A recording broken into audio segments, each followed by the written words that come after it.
आपका डॉक्टर साहब, प्रेस के बंधुओं का बहुत बहुत धन्यवाद कि आप प्रेस कॉन्फ्रेंस कवर करने आते हैं। और ये बड़ा इंपॉर्टेंट मुद्दा है आज का, क्योंकि एक आम इंसान, एक गरीब इंसान की जेब से जुड़ा हुआ मसला है। और मैं जिस विषय में बात कर रहा हूं वो है पावर टैरिफ का जो हाइक, जो उमर साहब ने अपनी मर्जी से एक बिजली के किरायों में बढ़ोतरी करने का एक फैसला कर लिया है। और वो फैसला भी ऐसा है कि जो हर एक आम इंसान की जेब के ऊपर तो भारी पड़ेगा, ओवरऑल भी सारी महंगाई हो जाएगी। तो उमर साहब, मैं आज आपको कुछ चीजें बताना चाहता हूं। उमर साहब, इसे तो आप जानते होंगे, ये बल्ब थॉमस अल्वा एडिसन की एक बहुत बड़ी एक इन्वेंशन थी जिसके कारण दुनिया रोशन हुई थी।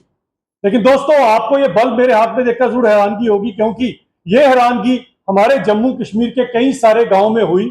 और आज से कुछ साल पहले ही, यानी कि 5 अगस्त 2019 के बाद, ये गांव थे, कुछ केरन के गांव थे, कुछ तिठन जो डूरू अनंतनाग में पड़ता है, और कुछ मेरे रियासी के गांव थे, जिनमें ये थॉमस अल्वा एडिसन साहब की जो इन्वेंशन है उसे पहली बार देखा गया। और कितने सालों बाद, नियर अबाउट 140 प्लस, यानी कि 150 साल बाद मेरे जम्मू कश्मीर के लोगों ने बल्ब देखा, courtesy Omar government, national conference की गवर्नमेंट की वजह से 150 साल लग गए ये बल्ब हम तक पहुंचते पहुंचते। इसका जवाब तो नेशनल कॉन्फ्रेंस दे, क्योंकि 5 अगस्त 2019 के बाद ही इन लोगों के गांव के अंदर बिजली पहुंची। और ये गांव में कोई 2, 4, 5 लोग नहीं रहते थे, कहीं ऐसे ऐसे घर हैं, गांव हैं जहां 200, 400, 500 कुंभे रहते थे, जहां पर हजारों के हिसाब से लोगों की तादाद थी। लेकिन इन बेचारों ने पिछले 150 सालों के अंदर ये बल्ब नहीं देखा। अब ये उमर गवर्नमेंट को बताना पड़ेगा कि 60-70 साल तक लोगों को आप बिजली नहीं प्रोवाइड कर सके, तो आपको कौन सा हक बनता है उमर साहब कि आप इन लोगों की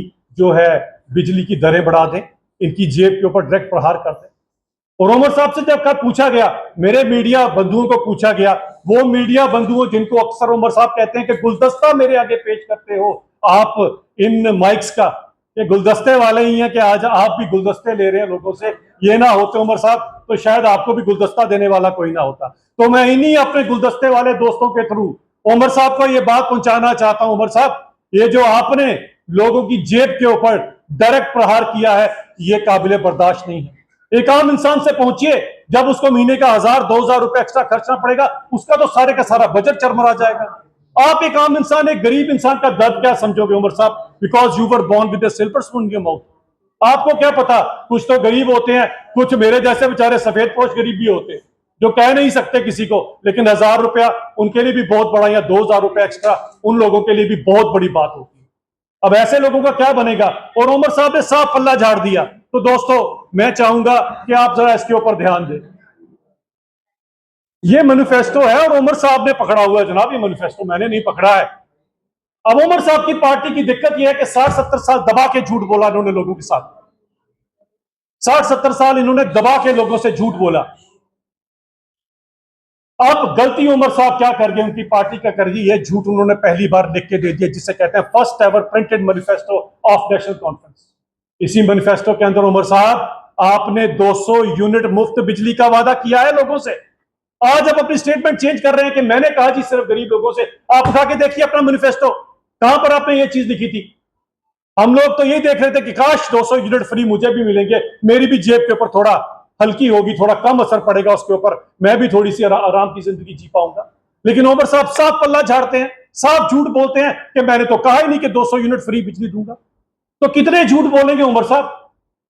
60-70 साल से आपने केवल और केवल लोगों से झूठ बोला। ये छल है, इसे कपट कहा जाता है, और इसी कपट के चलते आपने लोगों से वोट लिए हैं। वैसे तो मैं कभी भी उमर साहब की सरकार को लोकप्रिय सरकार नहीं मानता हूं, क्योंकि भारतीय जनता पार्टी ने उमर साहब से 1.5 लाख ज्यादा वोट लिए। लेकिन 51-52 का मैं बार बार जिक्र करता हूं, कुछ इस हिसाब से उमर साहब के जो बुजुर्ग हैं वो ऐसा कुछ कर गए हैं कि चाहकर भी जिसके सबसे ज्यादा वोट थे वो यहां सरकार नहीं बना। लेकिन आप फिर से झूठ बोलकर फिर से लोगों को जो है गुमराह कर रहे हैं, इसे हम नहीं होने देंगे। और गाना वो याद आता है, वादा तेरा वादा, वादे पे तेरे मारा गया, वोटर जम्मू कश्मीर का सीधा साधा। उमर साहब सोचिए, इनका बहुत मुश्किल है इन लोगों के लिए।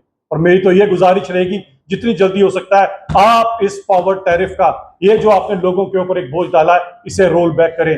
ये इंसानियत नहीं है, मैं इसे इंसानियत नहीं समझता।